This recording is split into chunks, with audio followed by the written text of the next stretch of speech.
Les éditions Sixtreed, avec l'aimable autorisation des éditions Gallmeister, présentent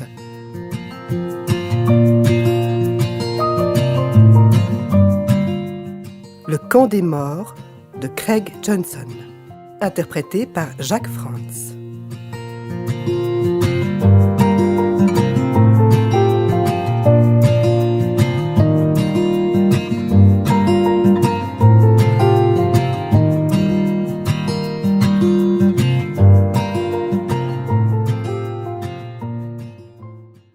Ils utilisaient du feu dans le temps. Le vieux cow-boy voulait dire que les gars qui avaient la fantaisie de mourir pendant l'hiver au Wyoming trouvaient le repos éternel sous 1,50 m de terre gelée.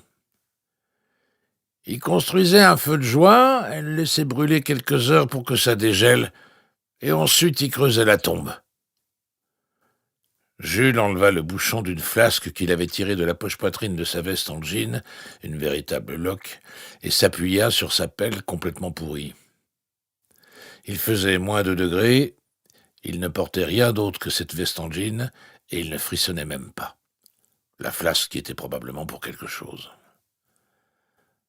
Maintenant, on sort les pelles seulement si la pelleteuse a fait tomber des mottes de terre dans le trou.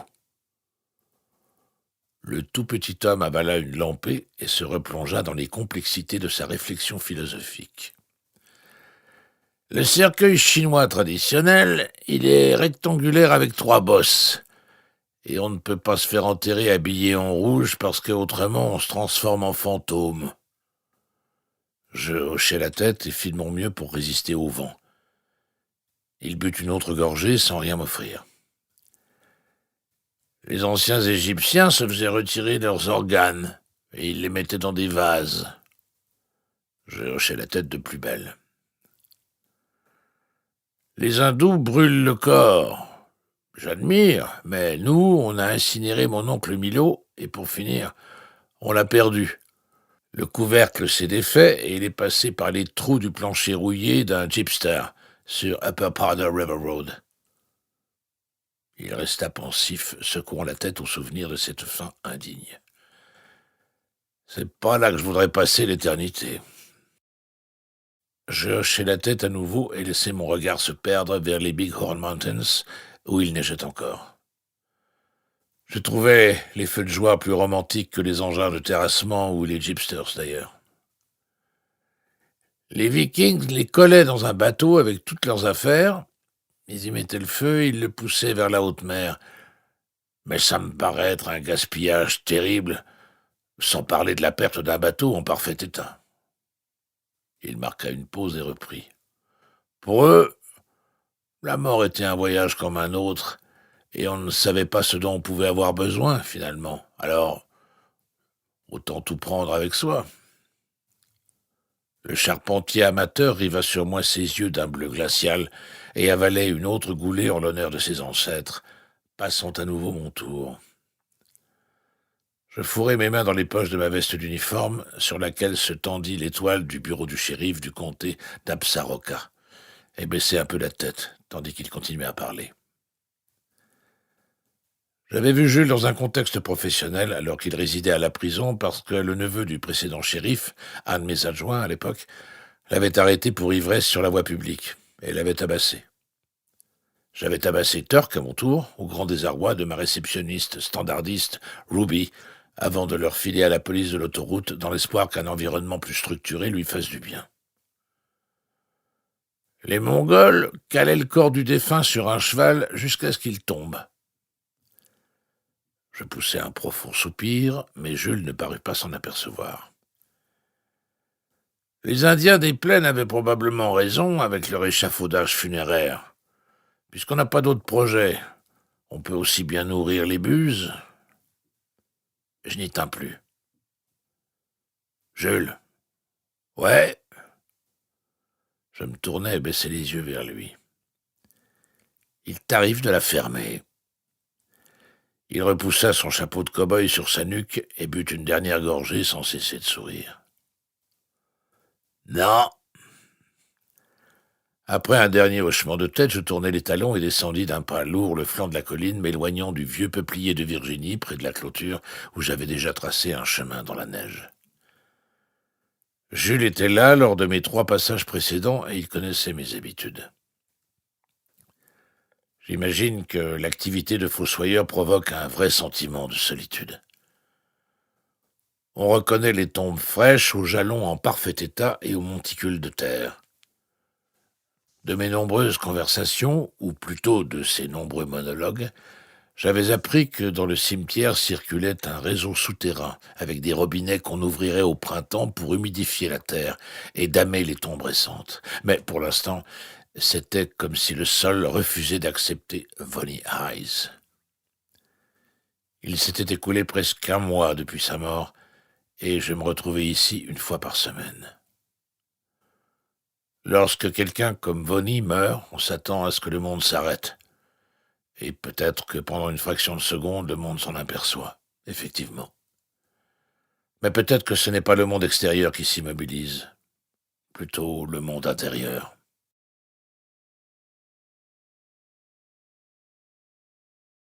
Il me fallut à peu près 10 minutes pour retourner au centre de Durant, où j'avais laissé mon adjointe désigner d'office des futurs jurés pour le tribunal.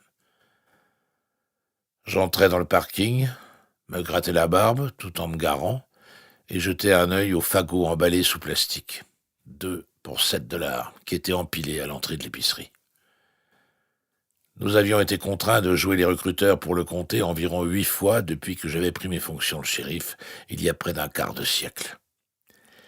Les fichiers du tribunal comportaient tant de données erronées qu'un fort pourcentage des assignations revenaient à l'expéditeur, et celles qui parvenaient au destinataire étaient bien souvent ignorées.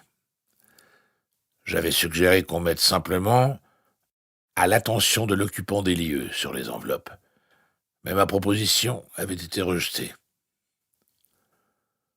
Je regardais le beau morceau de femme à l'entrée de l'épicerie. Elle tenait dans les mains une écritoire à pince. Victoria Moretti n'aimait pas qu'on la qualifie de beau morceau, mais c'était en ces termes que je pensais à elle. Ses traits étaient un peu trop marqués pour être vraiment jolis. Sa mâchoire était un tout petit peu trop carrée, ses yeux couleur vieil or un tout petit peu trop perçants. Elle faisait penser à un de ces beaux poissons d'eau de mer qu'on admire dans des aquariums où on ne se risquerait pas à tremper la main, dont on n'oserait même pas tapoter la vitre. De toutes les choses merdiques que tu me fais faire, je crois que c'est ce que je déteste le plus.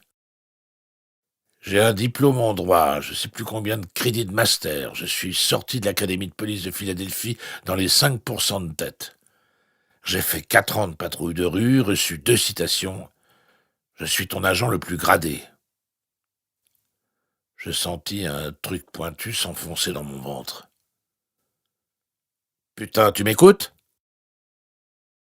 J'observais mon adjointe, si compétente et si diplômée, accoster un homme d'âge mûr vêtu d'une canadienne, relever les informations prises sur son permis de conduire et l'informer qu'il fallait qu'il se rende au tribunal en 4e vitesse s'il ne voulait pas être accusé d'outrage à la cour. Et toc, une encoche de plus sur mon Glock. Je suivis des yeux l'infortuné client qui attrapait ses achats et repartait vers sa voiture. Il y a des endroits pires pour une planque. Au moins, on a toutes les provisions qu'il nous faut. Il est censé neiger encore une 20aine de centimètres cette nuit. Je jetai un œil aux allées bien déneigées devant les maisons. Ne t'inquiète pas. Tu peux entrer dans l'épicerie et les foutre tous dehors et t'auras même le temps de faire tes courses de dernière minute. J'étais en train de tapoter la vitrine et de recevoir une bonne dose de vieil or. Combien de Thalys Jewels nous faut-il encore ? 2. Elle regarda à travers les portes vitrées derrière nous. Dan Crawford était assis à la caisse la plus éloignée, en train d'exprimer sa contrariété à la vue de notre détournement officiel, mais abusif de sa clientèle. Elle se tourna vers moi. Thalys Jewels. Tout a commencé dans ce comté avec le massacre de Boston. Ils ont désigné des spectateurs installés au balcon dans la salle du tribunal pour qu'ils jouent le rôle de jurés lors du procès d'un soldat britannique. Ça vient du latin, ça veut dire spectateur. T'es italienne, tu devrais comprendre.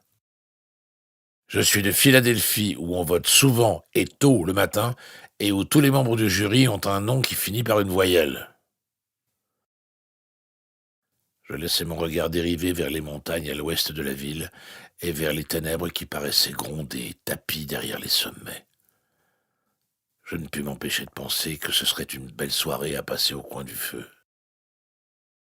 L'entreprise Red Road Contracting avait promis que mon corps de poêle à triple paroi serait installé le week-end dernier, mais jusqu'à présent, la seule chose qu'ils avaient faite, c'était ouvrir une brèche de la taille d'un grand hublot dans mon toit. Ils disaient que le conduit de fumée qui monterait jusqu'au plafond boucherait le trou, mais pour l'instant, la seule chose qui séparait mon douillet petit intérieur du grand extérieur tout proche, c'était 10 millimètres de plastique et un peu de scotch. C'était pas vraiment leur faute. Les exploitations de méthane offraient près de $20 l'heure, soit à peu près le double de ce que le bâtiment payait n'importe où dans les hautes plaines. Alors, Danny Pretty on the Top était rentré chez Powder River Energy Exploration et avait refilé le bébé à Charlie Small Horse. « Et si j'y retournais et que je les foutais tous dehors, dit-elle. Je lui lançai un regard interrogateur. J'ai juste envie de rentrer et de descendre ton clébard s'il a à nouveau chié dans mon bureau. J'avais eu raison de suspecter une motivation cachée. Le chien avait effectivement commis ce péché, c'était vrai. Je ne l'avais pas depuis très longtemps, et il avait décidé qu'il lui suffisait de traverser les halls et de se soulager dans le bureau de Vic, plutôt que de se fatiguer à aller jusqu'à la porte et obtenir de Ruby qu'elle le laisse sortir. Il t'aime bien. Je l'aime bien aussi, mais je lui mettrai une balle dans le cul s'il me dépose encore un paquet. Je soupirai et me dis que j'aimerais bien retrouver la chaleur de mon bureau, moi aussi. Ok, vas-y. C'était comme si j'avais déchaîné les chiens de guerre. Ses yeux devinrent glacials, les coins de sa bouche s'étirèrent en une moue de louve, elle tourna les talons et disparut. S'il neigeait effectivement cette nuit, tout le comté serait pris de panique et frigorifié. Les audiences seraient de toute manière annulées et mon petit département serait sollicité au maximum de ses possibilités. Jim Ferguson n'était adjoint qu'à temps partiel et Turk était déjà parti rejoindre son poste à la police de l'autoroute. Mon personnel se réduisait en gros à Vic. Mais nous avions un candidat pour le poste de Turk. C'était un jeune Mexicain qui avait terminé ses études à l'Académie de police du Wyoming et avait ensuite choisi de commencer sa carrière à Camera. Puis il s'était fait embaucher au centre pénitentiaire de haute sécurité de l'État. Après y avoir passé 2 ans, il avait changé d'avis et cherchait des paysages plus verdoyants. Il était censé venir en voiture de Rollins le lendemain matin pour un entretien, mais je n'avais pas grand espoir. Il lui faudrait arriver à passer le col de Muddy Gap, à 2000 mètres d'altitude, à traverser Rattlesnake Mountain pour y remonter la vallée jusqu'au pied des Big Horns pour atteindre Durant. Le trajet était de 5 heures par temps sec, et d'après mon observation des montagnes, la météo ne serait pas clémente. Apparemment, nous allions nous prendre la 3e tempête de neige depuis l'automne. La première avait failli me tuer dans les montagnes, et l'autre, je l'avais contemplée de loin, installé sur un tabouret au Red Pony, le bar de Henry Standing Bear.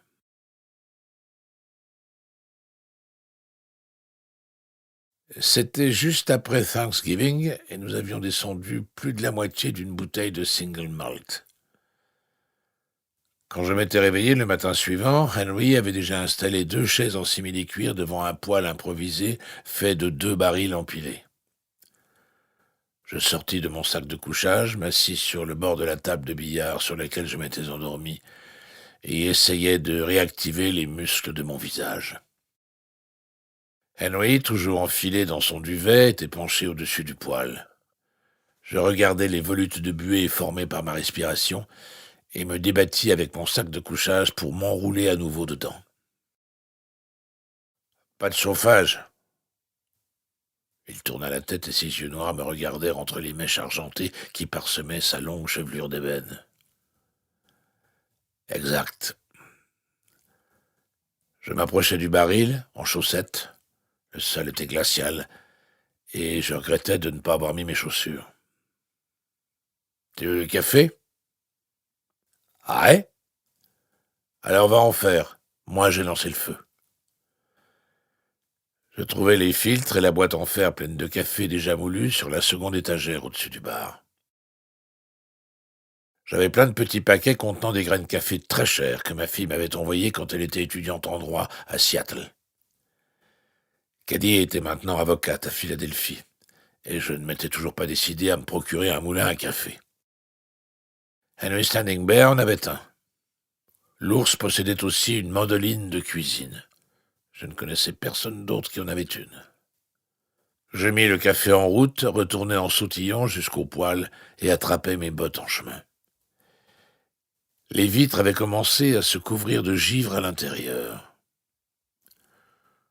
Comment se fait-il que l'eau n'a pas gelé? Cordon chauffant.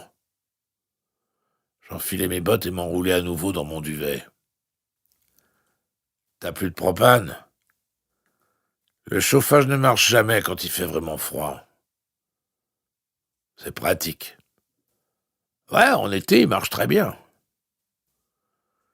Nous restâmes là un moment, tandis que le fourneau improvisé commençait tout juste à réchauffer le coin nord-est du petit bâtiment, ou tout au moins le périmètre de 50 centimètres autour du foyer. Je bâillais et regardais Henry bâiller à son tour. Il continuait à m'observer. Nous ne nous étions pas parlé ces derniers jours. Il y avait trop de choses à dire. Nous observâmes le fût du dessous qui commençait à cliqueter et à rougeoyer. Dana est partie à ce tournoi de billard à Vegas, finalement? Ouais. C'est une bonne ou une mauvaise chose? J'ai pas encore décidé. C'était agréable d'être là, avec le sentiment étrange d'être dans un lieu public sans public. Bientôt, il me faudrait appeler le bureau et pointer, mais il était encore tôt et nous étions dimanche, le jour le plus tranquille de la semaine.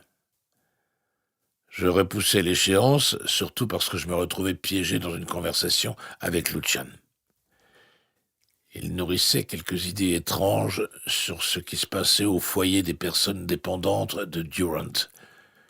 Et il se prenait pour une espèce d'Agatha Christie locale.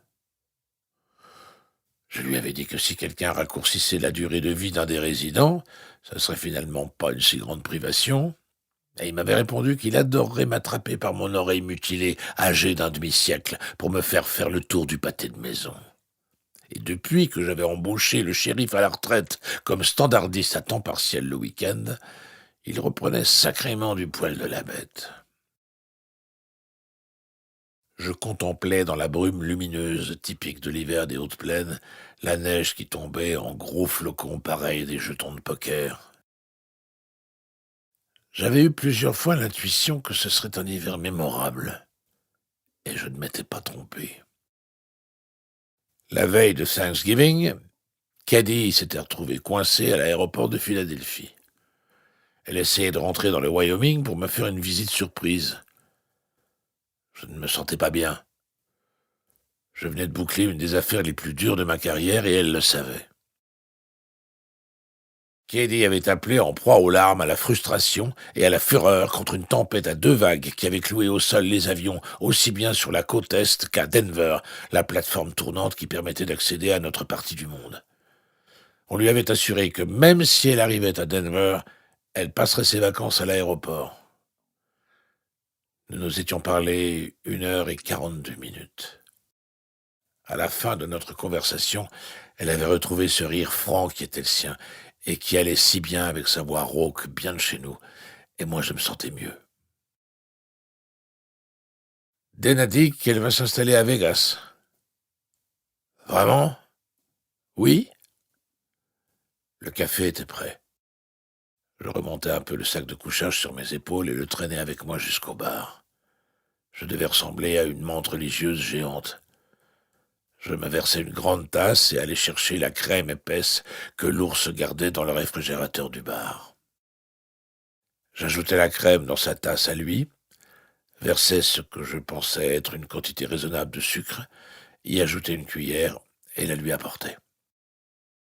Le moins qu'il puisse faire était de le remuer lui-même. Je lui tendis le mug Sturgis et m'assis. Ça aurait pu être pire. Ah bon? J'ai bu une gorgée de café histoire de marquer une pause rhétorique.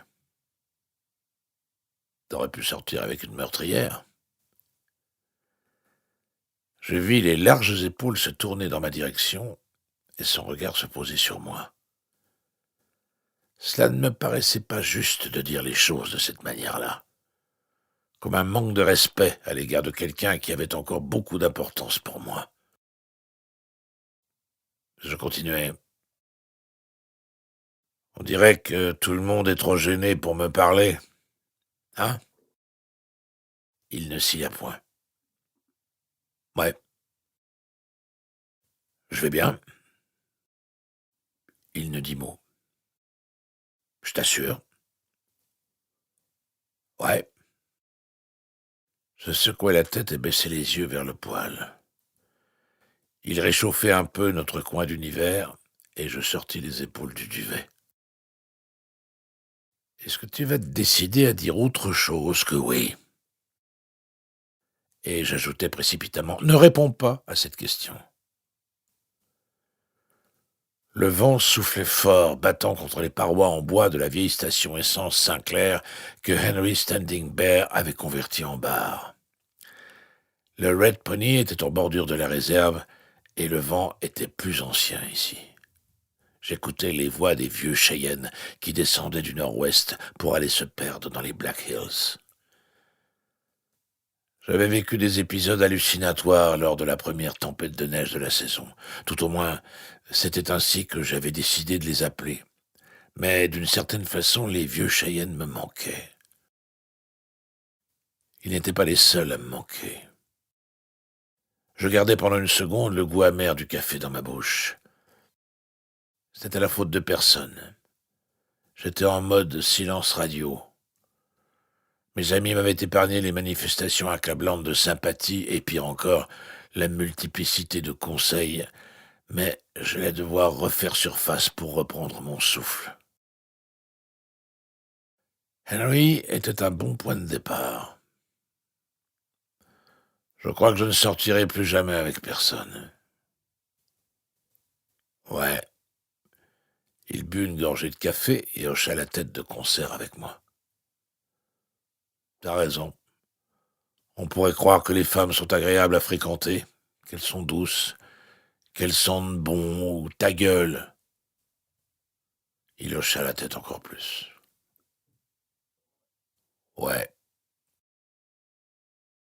Nous eûmes une grande conversation sur Bonnie. Nous parlâmes de l'amour, du destin et de l'incapacité de tous les êtres humains à laisser une fois pour toutes le passé derrière eux. Cette vilaine affaire avait causé la mort de 2 jeunes hommes et d'une belle femme, et après 4 ans d'autocondamnation à la solitude, j'en avais pris plein la tête et plein le cœur.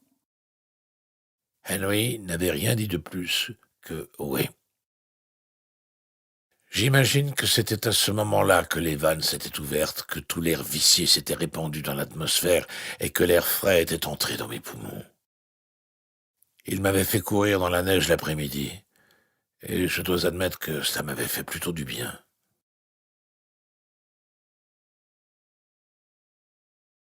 Vic en attrapa 2 de plus et ajouta Dan Crawford à sa liste pour faire bonne mesure. Elle me tendit l'écritoire après être montée dans son pick-up et avoir refermé la portière. Voilà le travail du jour accompli par le dévoué serviteur de Sa Majesté. Elle se pencha en avant, et je la contemplais tandis qu'elle tendait son cou frêle vers le haut du pare-brise pour voir les nuages couleur d'ardoise qui emmuraient progressivement le ciel. « T'as prévu quoi pour ce soir ?» Elle me regarda, et je remarquai les lignes fines d'une esquisse de sourire qui se dessinait au coin de ses lèvres. « Pourquoi ? Tu veux m'accompagner chez Lucian ?» Les lignes disparurent en un temps record. « Faut que je me lave les cheveux. » Il demande souvent de tes nouvelles. Il demande souvent des nouvelles de mes nichons. En fait, j'avais quelque chose derrière la tête. Le mardi précédent, Vic était venu et Lucian avait été tellement distrait que j'avais gagné toutes nos parties d'échecs. Peut-être que tu devrais considérer ça comme une visite à Papy Van Winkle. Le seul véritable argument que je pouvais utiliser pour la persuader était son goût prononcé pour le bourbon très cher qui était en libre accès dans la chambre 32 du foyer des personnes dépendantes. Je peux acheter mon bourbon moi-même, comme une grande, sans avoir à me faire reluquer par ce salopard de vieux pervers. Elle s'assit confortablement et boucla sa ceinture. Tu veux que je te dise? Dans la série Soirée en ville, celle-là était plutôt naze. J'en avais pas eu d'aussi foireuse depuis la fois où mon grand-père m'avait emmené sur un terrain vague sur South Street pour boire du vin et faire une partie de pétanque avec ses copains. Elle me lança un regard. J'avais 6 ans, mais je savais déjà très bien ce qu'était une bonne soirée. Les petites lignes réapparurent lorsqu'elle passa son bras par la portière et posa les yeux sur le capot du Bullet. Je jetai un œil à sa main posée sur sa cuisse et remarquai qu'elle ne portait plus son alliance. Glenn et elle s'étaient séparés en novembre dernier. Il était parti en Alaska et elle était restée là. Dieu merci. Elle avait refusé des offres qui flattaient son honneur et qui rendaient hommage à ses états de service et à son intégrité, tant de la police de Philadelphie, où elle avait travaillé auparavant, que du FBI. Eh oui, elle était vraiment balèze. Et là, elle était l'adjointe du shérif du comté le moins peuplé de l'État le moins peuplé des États-Unis, avec la perspective de récupérer mon poste en novembre prochain. Je clignai des yeux, repris mes esprits, et m'aperçus qu'elle me regardait. « Quoi? Je te demandais comment t'allais ces derniers temps. »« Bien. » Elle attendit. « Tu sais que j'offre des consultations sur le thème des relations foireuses, hein? J'ai ta carte. »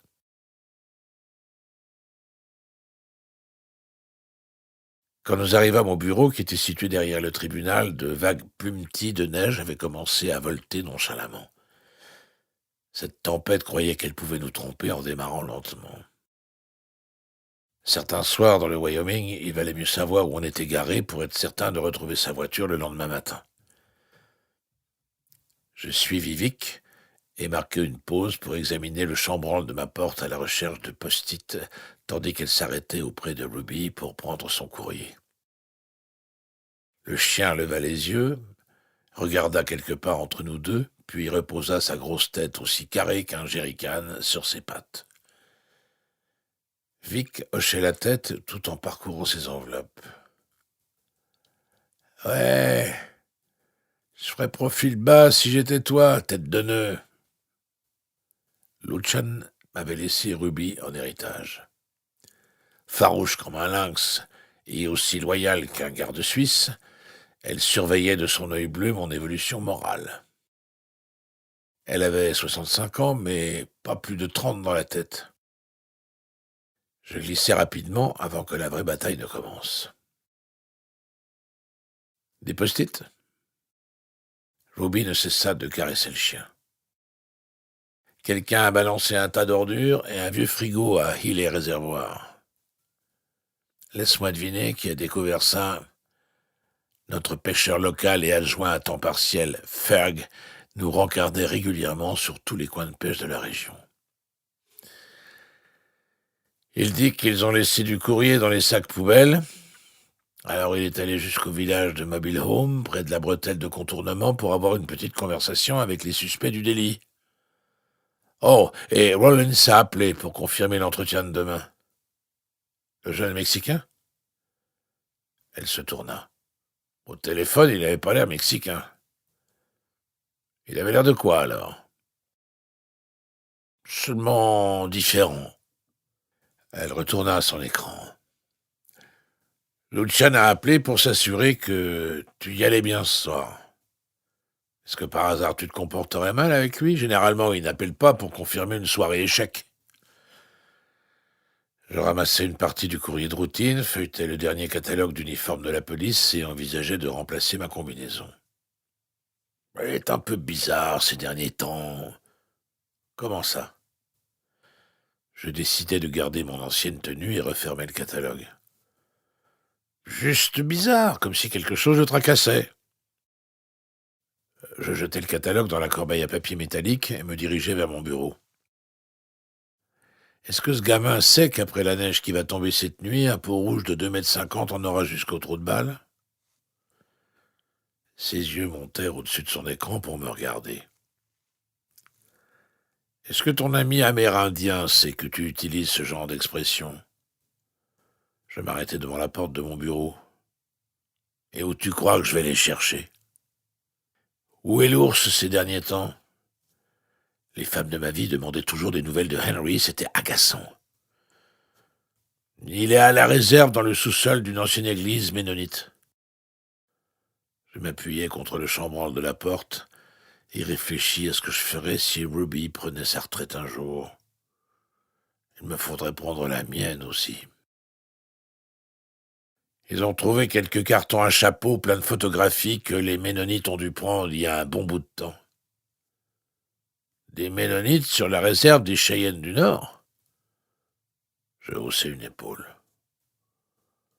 Ça n'a pas pris. On dirait qu'ils ont découvert un vrai trésor. Il est en train de répertorier et d'annoter environ 600 photos. Elle retourna à son écran et le doux tapotement sur le clavier reprit. Ça devrait le tenir éloigné des ennuis pendant un certain temps. Henry me manquait, mais je me disais qu'il reprendrait contact dès qu'il aurait un moment. Il était comme un doux chinook qui se lève au moment où on s'y attend le moins. Je me grattais la barbe. Rien d'autre. Sans lever les yeux, elle ajouta « Nous sommes en train de collecter les signatures sur une pétition pour exiger que tu te rases. »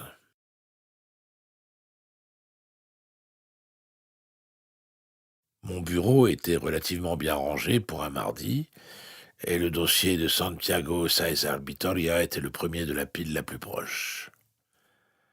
Santiago César Vittoria. Qu'est-ce qu'elle croyait qu'il était? Norvégien? Je ne pensais pas qu'il allait y arriver, mais j'avais 10 minutes du temps du contribuable à tuer, alors j'ouvris la chemise en carton et regardai la première page. Je ne lui avais jamais parlé. Ruby avait reçu sa candidature en courrier prioritaire avec une lettre de présentation et un CV. Depuis, tous les contacts avaient été effectués par mail sur l'ordinateur de Ruby. Je n'avais pas d'ordinateur. Il voulait pas que j'en aie un. Vic prendrait en charge la moitié de l'entretien qui allait probablement ressembler à une séquence punitive digne de l'Inquisition. Si le gamin avait de la chance demain, il passerait la journée au routier de Casper, au Flying J, rentrerait à Rollins et poursuivrait sa carrière dans le milieu pénitentiaire. Il était marié et sa femme s'appelait Maria. Il n'avait pas d'enfant et son premier salaire avait été de 17 000 $ annuels, soit 18% de moins que la moyenne nationale. Il avait 28 ans, il mesurait 1,75 m, pesait 83 kilos et avait des cheveux et des yeux bruns. Il était apparemment doué en langues. Il parlait espagnol, portugais, français et allemand. Il faudrait que je m'enseigne sur son niveau en Cheyenne et en Crow. J'allai directement à la dernière page et contemplai le portrait format 5x5. Ébouriffant. Telle fut la première impression que j'eus du jeune homme que Vic avait déjà surnommé Sancho. C'était un beau garçon avec un bouc Van Dyke qui lui donnait un côté mousquetaire, canaille et espiègle. Il avait l'air sympa et paraissait costaud, même si ses traits étaient fins. J'accordais toujours une importance particulière aux yeux, et son regard était acéré avec seulement un tout petit éclat un peu rebelle. J'eus dans l'idée que Sancho laissait passer peu de choses, et quand c'était le cas, il en concevait une silencieuse ironie. Si nous envisagions sérieusement de le recruter, Nous allions devoir contacter Archie, le chef de la police de Kemmerer, puis l'homme qui le supervisait, à Rollins. Il avait été 2 ans en charge des cellules disciplinaires dans le quartier de haute sécurité du pénitencier d'État. Cela m'en disait pas mal sur le bonhomme. Nous entrons dans les ténèbres, effectivement. Chaque fois que je lisais un dossier de candidature, je me surprenais toujours à me demander comment je répondrais aux questions. Quelle impression de moi me donnerais-je à moi-même? Est-ce que je m'embaucherais? Je n'avais pas eu à remplir de dossier quand j'étais venu travailler pour Lucian. Il n'en avait pas.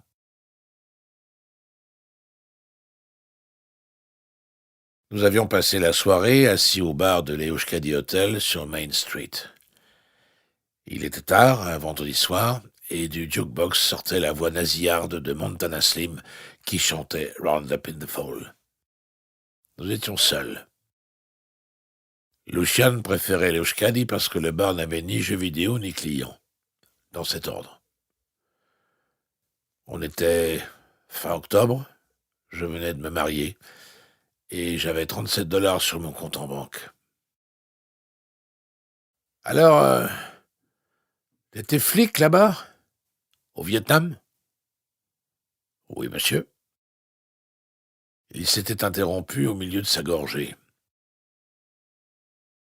M'appelle pas monsieur. Je suis pas ton père pour autant qu'on le sache.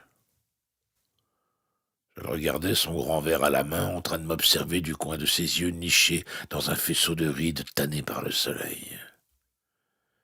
Ses pupilles étaient d'un noir que je n'avais jamais vu auparavant. Il avait à peu près l'âge que j'ai aujourd'hui. Je le trouvais très très vieux. Est-ce que c'est le bordel que j'imagine là-bas? Je réfléchis un instant avant de répondre. Ouais.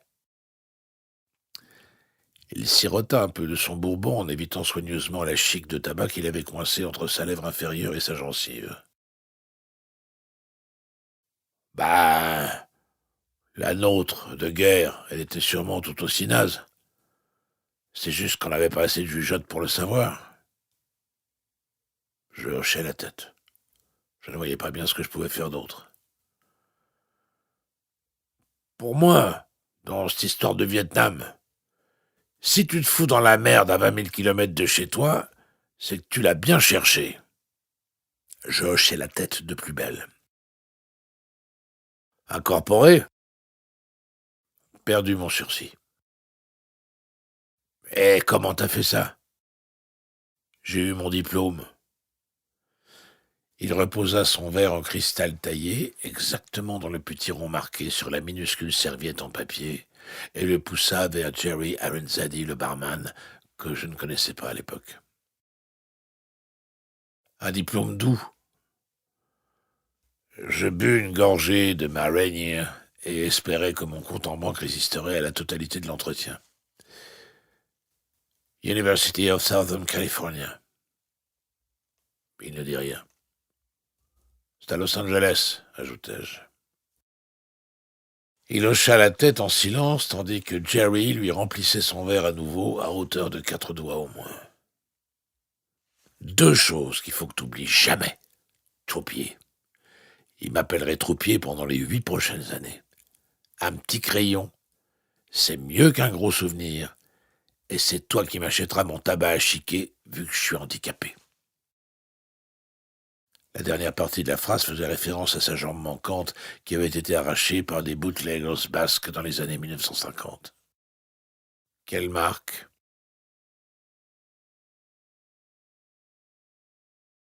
Je refermai Santiago César Vitoria, le posai délicatement sur mon bureau et me promis de me rappeler le pecno avec la drôle de coupe de cheveux assis dans le bar de l'Euskadi Hotel, qui se demandait ce qu'il allait bien pouvoir faire de sa vie si le vieil homme avec qui il était assis lui disait non.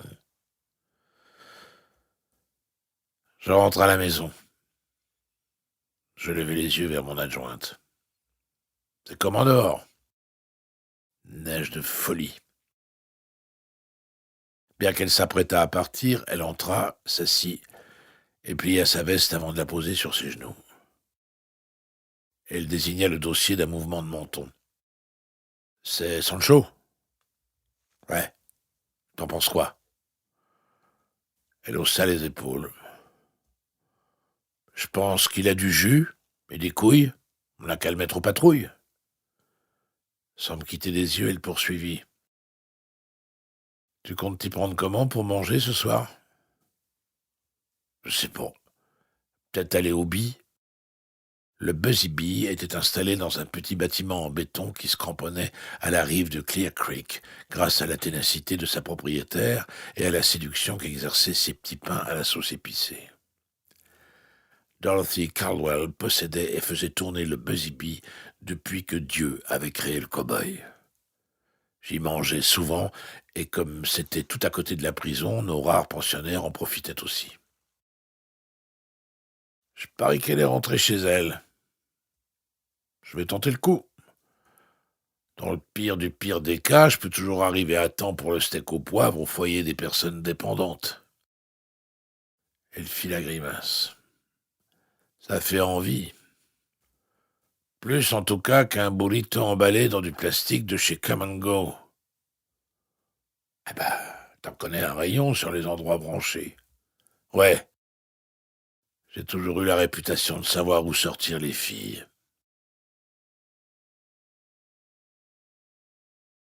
Après le départ de Vic et Ruby, le chien entra d'un pas traînant et s'assit sur mon pied. J'étais du deuxième choix, mais c'était quand même bien de faire partie des élus. Vic avait probablement raison. Avec la tempête imminente, Dorothy était sûrement rentrée chez elle. Je réfléchis aux différentes possibilités et me décidai pour une tourte au poulet que je prendrais dans les réserves de la prison. Le chien me suivit jusqu'au mini-réfrigérateur où je farfouillais à la recherche du surgelé du jour. Nous n'avions pas de pensionnaire, alors j'emportai ma petite barquette brûlante dans la cellule numéro 1 et m'assis sur la couchette avec une canette de thé glacé. Le chien se coucha en rond à la porte et me regarda.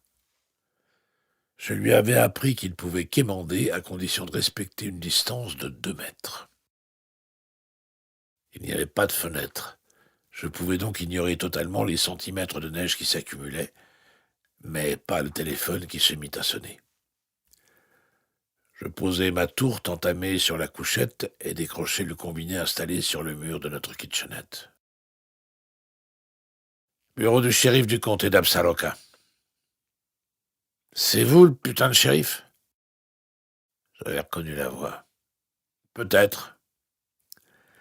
Bon, alors, si c'est pas vous, vous feriez bien d'envoyer quelqu'un chercher ce fils de pute demeuré et lui dire de ramener sa fraise ici. J'ai pas toute la nuit. La communication fut coupée par un claquement retentissant, tandis que le socle de l'appareil absorbait le choc à l'autre bout.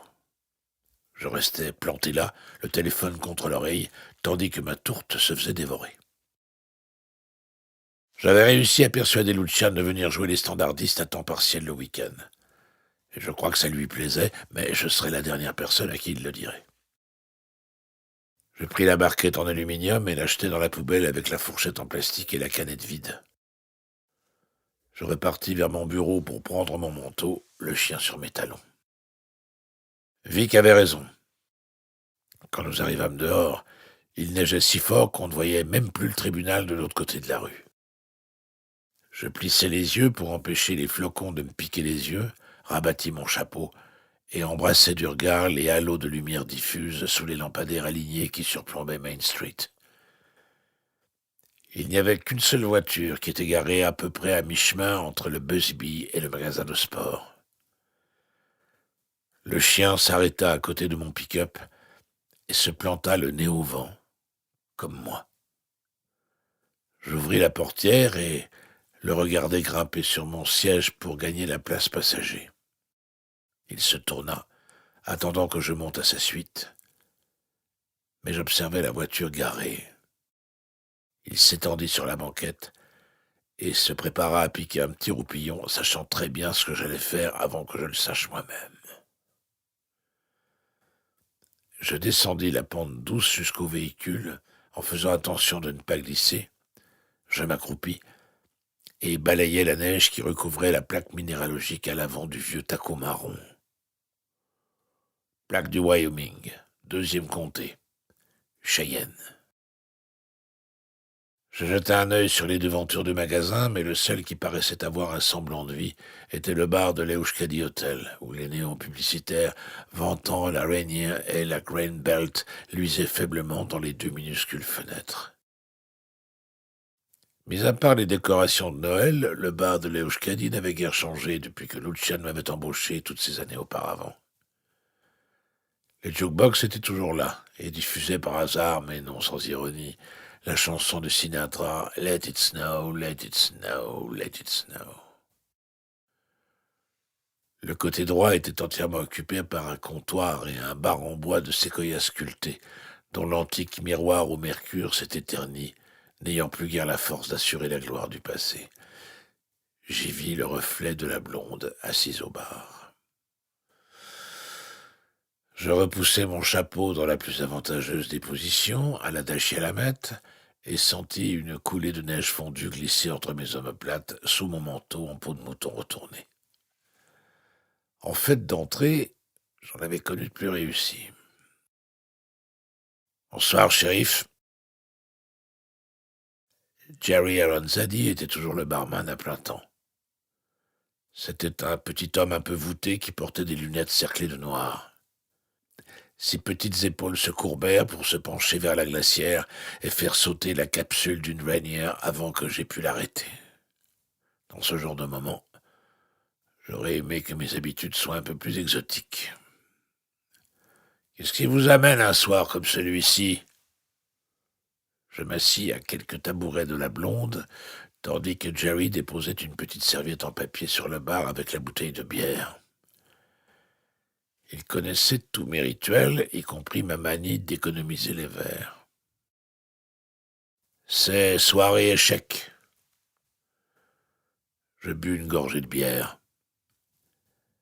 Elle ne me regardait pas, elle paraissait absorbée dans ce qui semblait être un Irish coffee. Il tapota doucement la main devant elle pour attirer son attention. « Mademoiselle Watson, voici notre shérif Walter Longmire. » J'essaie toujours de garder la première impression que me fait une personne. Généralement, c'est une caractéristique physique, mais chez elle, ce fut l'énergie qu'elle dégageait, une vivacité qui ne pouvait être tempérée ni par l'âge, ni la fatigue, ni l'alcool. Je remarquai seulement après qu'elle était tout simplement très belle, avec de grands yeux bleus très francs et des lèvres joliment dessinées. « Shérif, je vous présente Maggie Watson.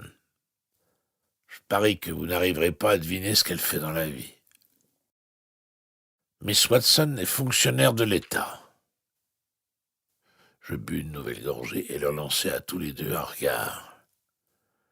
J'eus beaucoup de plaisir à voir les grands yeux bleus s'écarquiller en regardant Jerry avant de se tourner vers moi. Elle devait avoir entre 45 et 50 ans. Une adepte des activités de plein air. Et depuis toujours, à en croire son visage, allait exactement comme il fallait. Elle avait une allure sportive et pratiquait sans doute le ski. Les plaques sur la voiture dehors. Élémentaire, mon cher, les yeux se plissèrent. Et là, vous pensez qu'on devrait vous donner un nickel chaque fois que quelqu'un dit ça. Vous ne savez pas à quel point. De plus, elle avait une jolie voix, douce, mais puissante, avec une légère pointe d'accent du Sud. Département des finances. Elle me gratifia d'un sourire entendu et but avec élégance une gorgée de café. Gestion des biens non réclamés. C'était son tour de montrer un peu d'autosatisfaction. On ne voit pas beaucoup de gens de cette espèce par ici. J'approuvai d'un signe de tête et me tournai vers Jerry. On n'en a jamais vu, effectivement.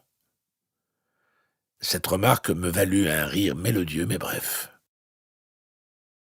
Je restitue le contenu de coffres abandonnés à leurs propriétaires ou héritiers légitimes. Elle posa son verre et me regarda intensément. Tout au moins, c'était mon boulot avant que je me retrouve en rade. Je réfléchis un moment avant de ressentir l'appel du devoir. Je reposai ma bouteille de bière presque pleine sur le comptoir. Donnez-moi les clés de votre voiture, je vais la démarrer. Je pense qu'on peut encore vous trouver une chambre si on fait vite. Les motels sont pris d'assaut quand le temps prend cette tournure. J'essayai de payer ma bière, mais Jerry refusa d'un geste de la main. Quand j'arrivai à mon pick-up, le chien m'accueillit avec un immense bâillement, confirmant ainsi ce que je soupçonnais de son inquiétude à mon sujet lorsque je m'absentais. Je nettoyai le pare-brise avec les essuie-glaces et allumai les warnings de la rampe placée sur le toit du bullet. Un vague sentiment de tristesse s'emparait toujours de moi quand ces lumières étaient allumées. Trop de ceintures de sécurité oubliées, trop de pneus lisses. Je me garai devant sa voiture, saisis le grattoir à long manche sous mon siège et la déneigeai, ajoutant quelques bons centimètres à la couche neigeuse qui recouvrait la rue. En moins d'une heure, sa voiture aurait été définitivement intégrée à Main Street. Elle sortit du bar en courant et s'installa au volant. Elle était plus grande que je ne l'avais imaginé, ou alors elle ne s'enfonçait pas dans la neige autant que moi. « Suivez-moi et roulez dans mes traces, ok ?» Elle hocha la tête et claqua la portière. Elle fit consciencieusement demi-tour en franchissant la ligne blanche et me suivit. Nous remontâmes la colline, contournâmes le tribunal et nous dirigeâmes vers les montagnes. La lueur rouge du néon du Log Cabin Motel n'était pas loin, et dans le pire des cas, elle pourrait aller à pied à toutes les banques de la ville. Je me garai juste devant la réception et sortis sans m'attarder sur le panneau complet. Je la fis monter sur le porche, appuyai sur la sonnette, et la poussai un peu plus près de la porte en bloquant le vent du mieux possible avec mon dos.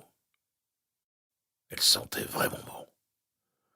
Personne ne répondait au coup de sonnette, alors j'y appliquai mon pouce en continu. Au bout d'un moment, une voix furieuse grésilla dans l'interphone en plastique jaune. « C'est complet, ça savez pas lire !»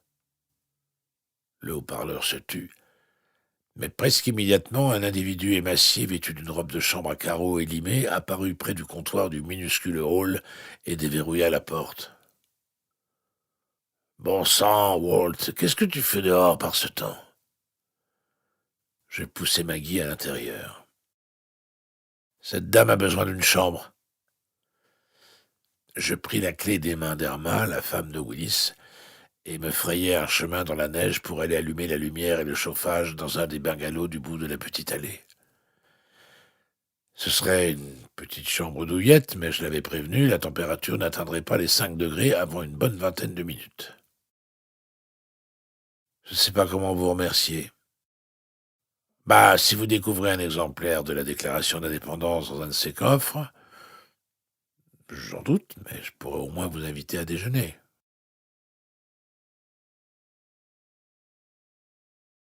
Le trajet jusqu'au foyer des personnes dépendantes ne prit pas beaucoup de temps, un peu de marche arrière sur 2 blocs. Quand j'y arrivais, je trouvais une ambulance garée devant l'entrée principale. Un événement pas complètement inédit, mais malgré tout un peu troublant. Les portières étaient fermées, mais le moteur tournait, et les gyrophares jaunes projetaient sur la façade en briques les silhouettes fugaces d'une meute de loups. J'ouvris les portes du bâtiment pour me faire vriller les tympans par Fred Waring et les Pennsylvanians chantant Ring Those Christmas Bells à un volume assourdissant. La plupart des résidents étaient sourds comme des pots de chambre. Le chien m'emboîta le pas. Tandis que nous passions devant le sapin de Noël dressé derrière le comptoir désert et entrions dans le couloir qui menait à la chambre 32, un léger sentiment de panique s'empara de moi. La porte était entr'ouverte et j'accélérai le pas. La chambre était vide. L'échiquier était installé sur la table pliante et apparemment, Lucian avait déjà avalé une bonne rasade de bourbon. Le chien examina la pièce avec moi et me suivit quand je sortis de la chambre en vitesse et retournai à la réception. Les Pennsylvanians chantaient toujours. J'aperçus l'ambulance qui s'éloignait, mais mon attention fut attirée par un employé vêtu de blanc. Il était plaqué contre le mur d'en face par le bras le plus puissant du comté. Je pris le chemin le plus direct, derrière le comptoir, ce qui s'avéra être une grave erreur. Je me pris les pieds dans les pattes du chien et le percuteur de mon 45 s'accrocha à la guirlande lumineuse du sapin bardé de décorations, propulsant l'arbre à ma suite dans une explosion à l'exubérance festive. Il me fallut mes 2 mains et tout le poids que je pouvais y mettre pour arracher les doigts de Lucian de la gorge de l'employé étranglé que je reconnus immédiatement. C'était Joe Lesky. Ah ben, il était moins une. Lucian se dégagea de moi pour s'appuyer contre le mur opposé et se redresser à l'aide de ses bras. Il fusillait Joe du regard. Ce dernier était en train de se masser la gorge en toussant, éperdu, tandis que le chien qui s'était sorti sans dommage du sapin continuait à aboyer. « Ferme-la !» Le chien se tut et alla s'asseoir à côté de Lucian comme si rien ne s'était passé. Je ne pardonnais pas aussi facilement. Je me dégageai des branches du conifère. « Bon sang, qu'est-ce qui se passe ici ?» Ma question était surtout adressée à Lucian, mais une fois passé son accès de toux, Joe fut le premier à parler. Monsieur Connolly s'interposait dans le transport d'un défunt. Il se remit à tousser et s'appuya contre le mur. Je veux que la chambre qui se trouve derrière moi soit mise sous scellé. C'est une scène de crime, et je veux qu'on ordonne une autopsie complète du corps. Je regardai fixement Lucian, tandis que ses yeux restaient rivés sur l'arbre ravagé et renversé à nos pieds. « Lucian, tu as perdu la tête ou quoi ?» Ce n'était pas le moment pour Joe d'ouvrir la bouche, mais il ne le savait pas. « Shérif, j'étais justement en train d'expliquer à M. Connolly que nous ne pouvions pas garder le corps sans la permission de la famille. » Lucian ne leva pas les yeux de l'arbre. « Vous l'avez devant vous !» Je dégageai la guirlande électrique de mon holster et donnai un dernier coup de pied à l'arbre. Tant pis pour l'esprit de Noël. « Lucian, ça n'est pas possible !» Ses yeux noirs se levèrent lentement, et le monde s'y engloutit. « Tiens ta langue 2 minutes. » Il parut soudain tellement vieux, petit, vieux et fatigué, comme je ne l'avais jamais vu auparavant. Ses yeux se posèrent à nouveau sur les ampoules éteintes du sapin. C'était ma femme.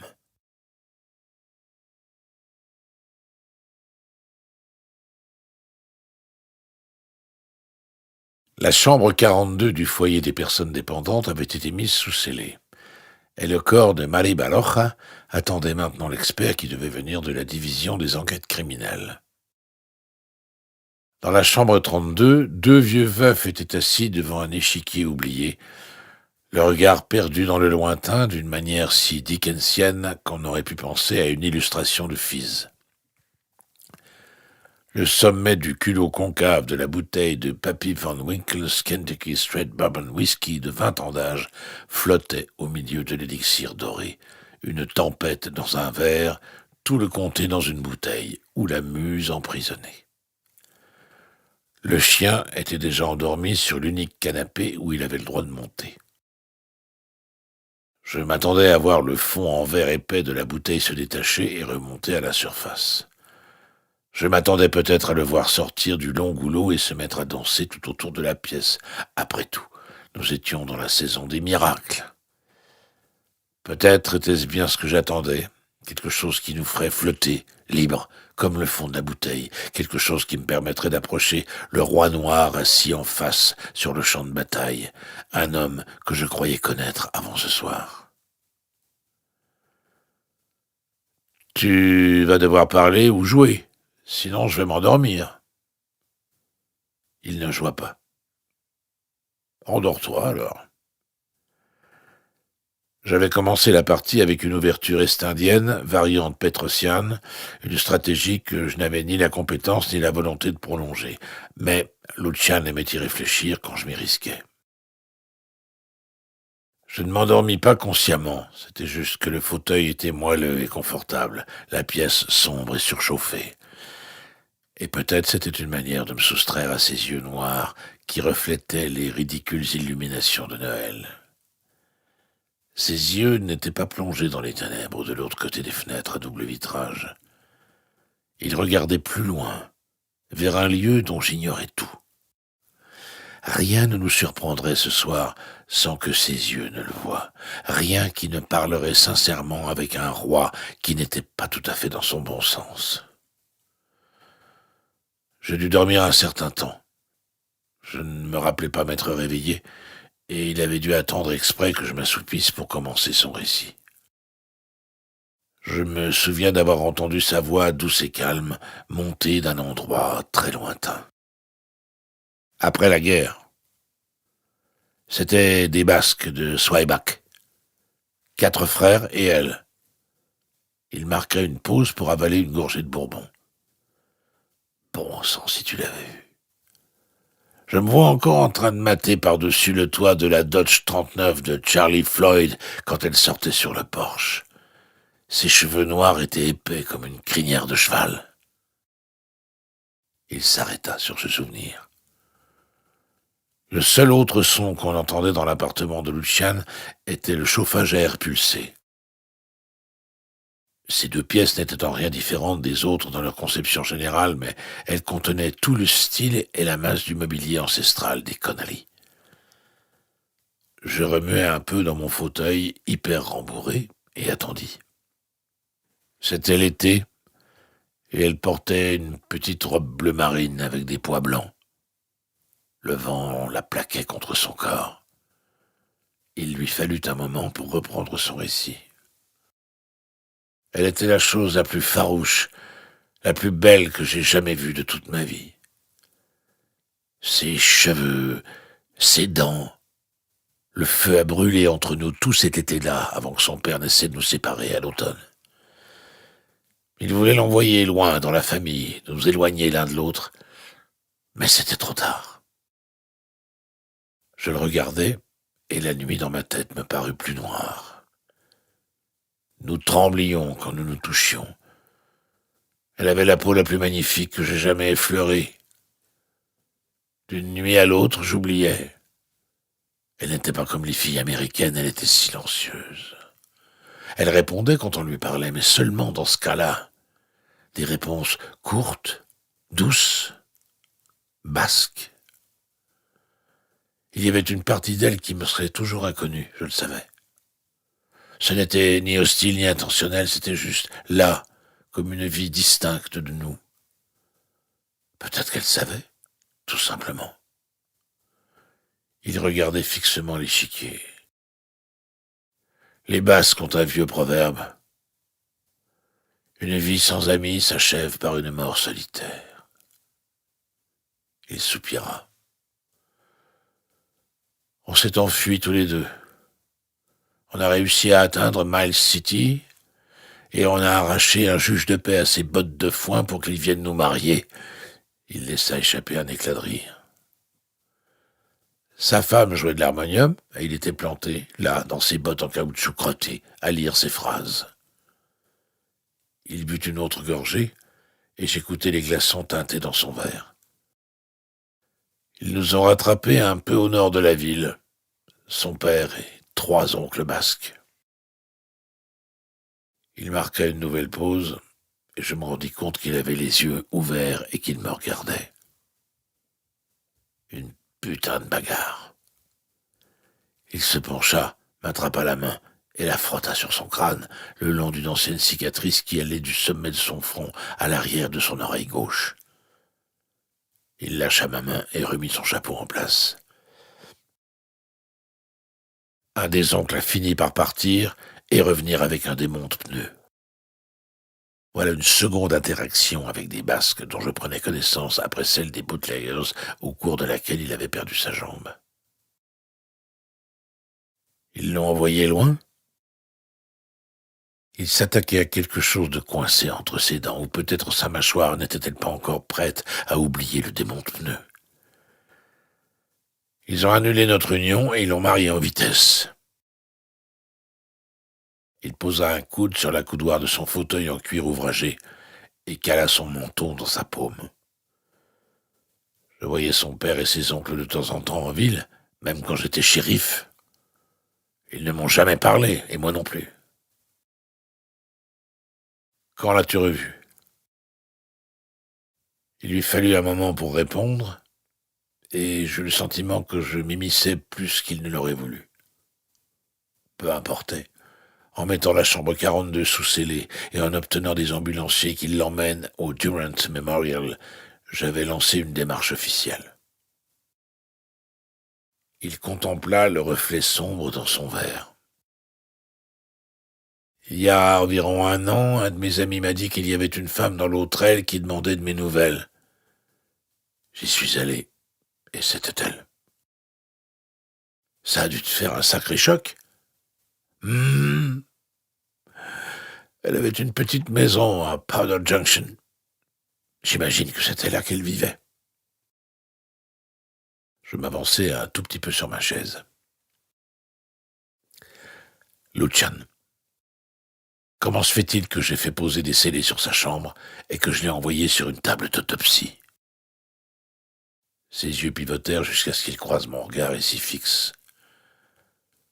Tout ce que je dis, c'est que l'époux fantôme d'un mariage valable 3 heures, annulé depuis plus de 50 ans, ne va pas peser lourd face à la famille.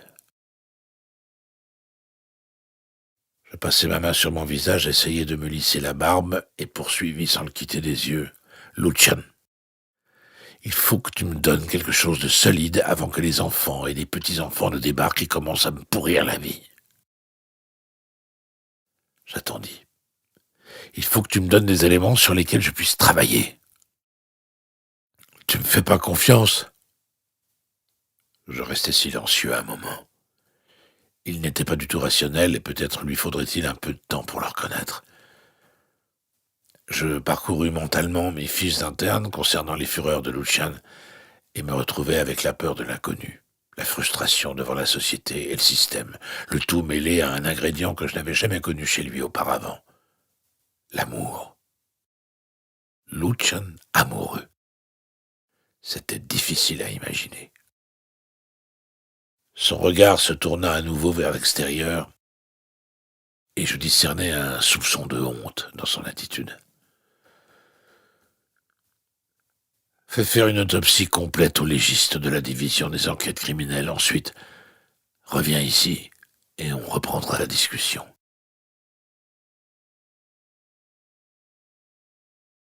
Quand j'arrivai à la réception, je vis que l'arbre avait été remis à son emplacement premier. Il avait perdu quelques décorations et je remarquai que la guirlande lumineuse était éteinte. C'était Nat King Cole qui chantait maintenant en allemand, ce qui donnait à cet endroit une atmosphère internationale dont il manquait cruellement. Joe Lesky faisait partie de ces personnes qui soulagent le malheur humain et qui font de leur mieux pour améliorer un tout petit peu la vie des gens. Il avait à peu près mon âge, des cheveux et des yeux noirs.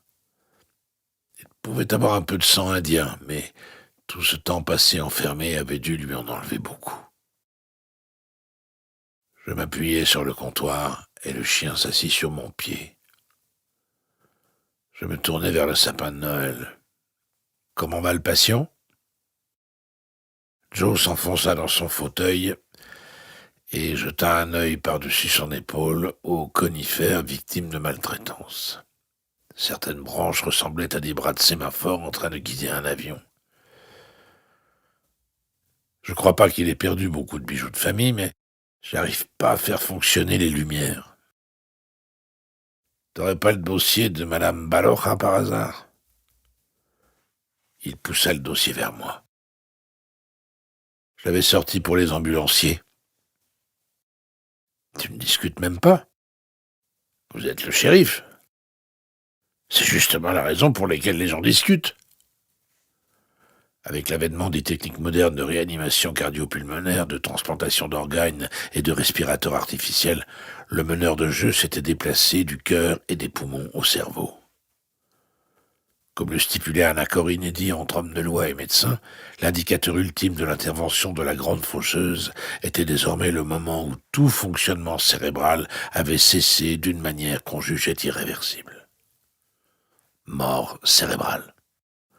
Pour Marie Balocha, Le couperet était tombé à 22h43 et 12 secondes précises. Chris Wyatt et Kathy Kint étaient les ambulanciers de service. 6 tentatives de réanimation furent effectuées, la norme dans ce genre d'incident, et un code 99 fut envoyé à l'hôpital. Wyatt positionna les électrodes du défibrillateur. Le corps de la femme s'arqua 5 fois comme la tête d'un taureau déchaîné un jour de rodéo. Puis ils éteignirent la machine. Et ils éteignirent Mali Balora. « Je suis désolé, shérif. » Je levai les yeux du dossier et regardai Joe. « Vous connaissiez Madame Balora ?»« Non. » Je frottais mes yeux secs. « Non, je ne la connaissais pas. » Nous espérons que vous avez apprécié cet aperçu. Pour continuer à écouter ce livre audio sur Google Play Livres, utilisez le lien dans la description de la vidéo.